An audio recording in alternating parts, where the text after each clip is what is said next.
So you guys, quick reminder what I talked about yesterday. What is this called? What does this graph have right here? An x-intercept or a zero or a root, right? Or this is also called a solution, okay? So we've got lots of different options. This one has one root or zero. And I say that, how many root zero solutions does this one have? This one has two, very good. What about this guy? None, right? So as we look at this one, it says which quadratic equation has no real solutions? This is from an SAT, and we have calculators. Could we toot each of these? Could that take me a little while when I got 60 seconds-ish per question? Yeah, that could take a while. So there are a couple different options that I want to expose you to. How can I figure out how many solutions this has with my calculator? We could poly-schmelt it, as he said, or we could graph them. So a couple things. Why don't we poly-smelt the first one? Do you mind if you're my little camera up here, buddy? Oh, man. Okay, look at that. Oliver is on it. Boom. Oliver, did he just type in the first one? Yeah. Oliver poly-schmelted. He poly-schmelted 1x squared plus 14x minus 49.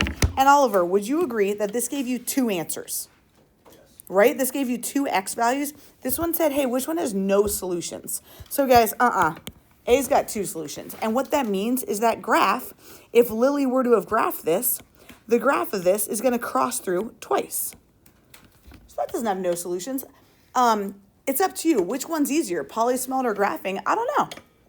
I don't know which one's going to take less time. For the next one, you got x is 7 and negative 7? Or 7 and 7?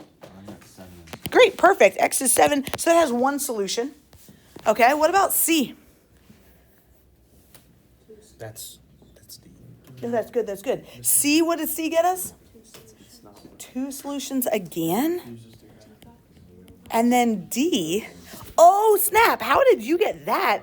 Look what hers says, Mr. Ben, versus yours. Oh my gosh, that's so convenient. Like it is spitting the image. Now, Mr. Benz said this, which is also right. Look what Ben's had. I think it's a different setting. Because, no, because I think yours is set on an imaginary setting.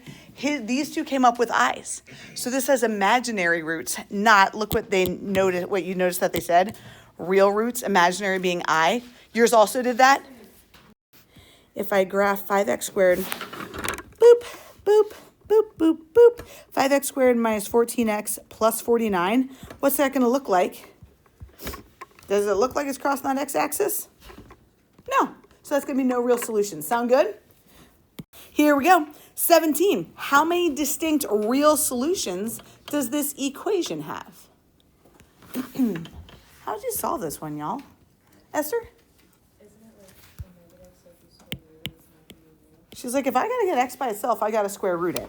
And the square root of a negative 841, I'm curious, what does your calculator say? Non-real solutions. And look at what they literally said, Oliver. How many distinct real solutions? And you're like, how many, Oliver? And none. Okay. Ooh. Okay. Notice in these practice SAT tests that I printed off, I think 27. Okay, so this is going to be hard. They said, hey, g of x is all this stuff. The value of g of 7 minus w is 0. Where w is a constant, what is the sum of all possible values of w? This is taking what we did yesterday and building it up. You guys, if this is g of x has x's in it. How would I write g of 7 minus w? She says, shoot, if that x was replaced with a 7 minus w, then I got to replace every x with a 7 minus w. That's a great start. So let's go say that. G of 7 minus w is going to equal, just like Isla and Lily said, plug in 7 minus w for every x. 7 minus w times 7 minus w minus 2 times 7 minus w plus 6 squared. Notice I put a 7 minus w right here in parentheses. If I didn't, I'm going to get this wrong because it has to all get distributed to this here. It's not just the minus W. Okay, so everyone have that written. They said the value of this is 0. Guys, we got to still set that equal to 0. And they want us to figure out what would W be, the sum of all the possible values of W. Weird. Why don't we simplify what we've got? Why don't we simplify? Yeah. All right, you guys, what would this simplify to be? What's 7 minus W minus 2 going to simplify to be?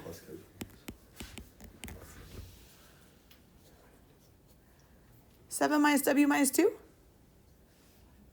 Thanks, Lil. She says, well, 7 minus 2 is 5, so I got 5 minus W. What about 7 minus W plus 6? Thank you, Lily. Whoo, only person with the pulse in here, it seems like.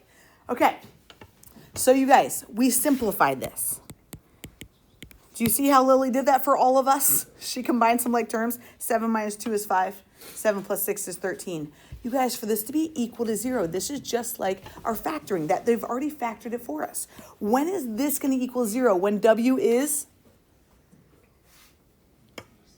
7. When W is 5. When W is 13. So I'm going to say W is 7, 5, and 13. And they said, what is the sum of all possible values of W? You guys, if W is 5, this whole thing equals 0. If W is 13, this whole thing equals 0. So we got to go add those up. 7 plus 5 plus 13, 25. Nicely done. Guys, SAT does have some problems that are free response and not multiple choice, unfortunately. Question. He says, excuse me, you just completely ignored that. So don't forget, Brode, when they're saying when does this equal 0, we got to talk about each little part, right? When does 7 minus W equal 0? And you're like, I'm fine with that. If I added my W, I'd get 7 is W. And that's right there, right? But you're like, what about this little 13 minus W? When does that equal 0? The first thing we do, Brode, is square root it to get rid of that square root. What's the square root of 0? Exactly. So it won't make a difference for us. Great question. Let's try again, people. Whoo-wee. Look at this question number 21. We're getting closer to that 27 mark. It says, hey, these graphs are shown where B and C are constants. What is the value of B times C? You guys, here we go. You guys, do you agree? We got this quadratic. To write the equation of a quadratic, you guys, it's all about those roots. It's all about those roots. What is this root? What is that root? How can I write that as the equation of my quadratic? You guys, this root is at where? -3. So how could I write that in my parentheses? X plus 3. Exactly, Lily. You're saying, all right, if I said X plus 3, that's going to equal 0 when X is -3. What about this one, y'all? Yes, Meals. Thank you, girl. Now, they said the graph is 2x squared. Do you agree when I distribute this, I'm not going to get 2. But Oliver, guess what I'm allowed to do? He says, okay, I got you. So you guys, this is the equation of this graph. Let me say one more time how I got it. I said, I've got a 0 at -3 and at +1. So when I put this in factored form, it'd be X plus 3 and X minus 1. And then I need to get that too. You guys, they say, what is the value of B times C? We got to go distribute this through. Would you guys rather take 2 times that first set of parentheses, or would we rather distribute my pink stuff? Pink stuff, that's what people typically go with. I'm fine with that. So we'd have X squared plus how many X's once you combine like terms? 2 X's. Thanks, Lil. You were on this. You're ready for the SAT, Lil.